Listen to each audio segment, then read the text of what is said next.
Hello friends, आज हम over active bladder के बारे में डिस्कस करेंगे। जैसा कि नाम से ही पता लगता है, ओवर एक्टिव ब्लैडर यानी कि ब्लैडर जो नॉर्मल फंक्शन करता है उससे ज़्यादा वर्क कर रहा है, तो इसको हम ओवर एक्टिव ब्लैडर बोलते हैं। ओवर एक्टिव ब्लैडर के जो मेन सिम्टम्स होते हैं वो होता है यूरिन का बार बार आना यानी कि फ्रीक्वेंट यूरिनेशन। दूसरा जो सिम्टम होता है वो होता है अर्जेंसी टू पास यूरिन, यानी कि जब आपको यूरिन पास करने की अर्ज होती है तो वो इतनी स्ट्रॉन्ग अर्ज होती है कि आपको लगेगा कि हमें इमीडिएटली यूरिन पास करना चाहिए। तीसरा जो मेन सिम्टम होता है वो होता है अर्ज इनकॉन्टिनेंस, यानी कि आपको अर्जेंसी फील हुई और बाय द टाइम आप लू तक पहुंचे यूरिन की कुछ बूंदे या काफ़ी क्वांटिटी में यूरिन का लीकेज होना।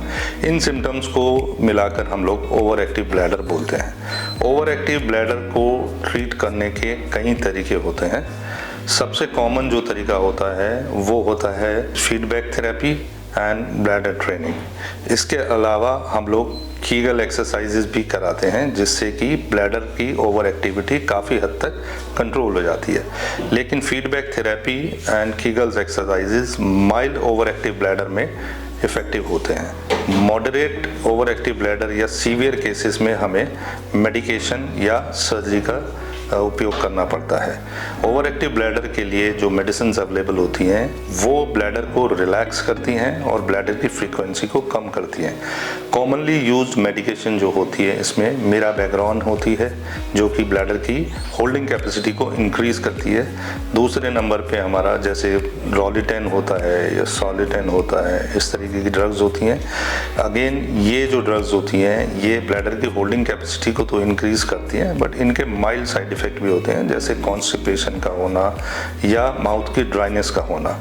ड्राइनेस ऑफ माउथ की वजह से आप बार बार वाटर इनटेक करना पड़ता है, लेकिन उसकी क्वांटिटी को रिस्ट्रिक्ट रखना होगा। अगर आप वाटर इनटेक ज़्यादा करेंगे तो यूरिन प्रोडक्शन ज़्यादा होगा तो फेलियर ऑफ मेडिकेशन हो जाएगा। तीसरा जो मेथड होता है ओवर एक्टिव ब्लैडर को वो होता है सर्जरी। इसमें हमारे पास हाइड्रोडिस्टेंशन ऑफ ब्लैडर एक प्रोसीजर होता है जिसमें हम ब्लैडर को वाटर से फिल करते हैं और उसके बाद कुछ समय तक के लिए ब्लैडर को स्ट्रेच करके रखते हैं।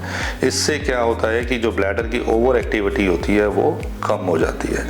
दूसरा मेथड होता है botox injection in retrocele muscle of the bladder. इसमें हम लोग इन बोटॉक्स के इंजेक्शन होते हैं जो ब्लैडर की मसल के अंदर लगाया जाता है जिससे कि ब्लैडर की ओवर एक्टिविटी कम हो जाती है। इन दोनों मेथड का जो रिजल्ट होता है वो 50 to 70% होता है और जो इनका इफेक्ट होता है वो 3 to 6 मंथ्स लास्टिंग होता है। कभी कभी इन प्रोसीजर्स को फिर से रिपीट करना पड़ता है या फेलियर होने पे हम वापस से मेडिकेशन ट्राई कर सकते हैं। Thank you for watching my video. अगर आपको इस बारे में कोई भी कंसल्टेशन की आवश्यकता है तो आप नीचे दिए गए कॉन्टैक्ट पर मुझसे संपर्क कर सकते हैं। Thank you once again.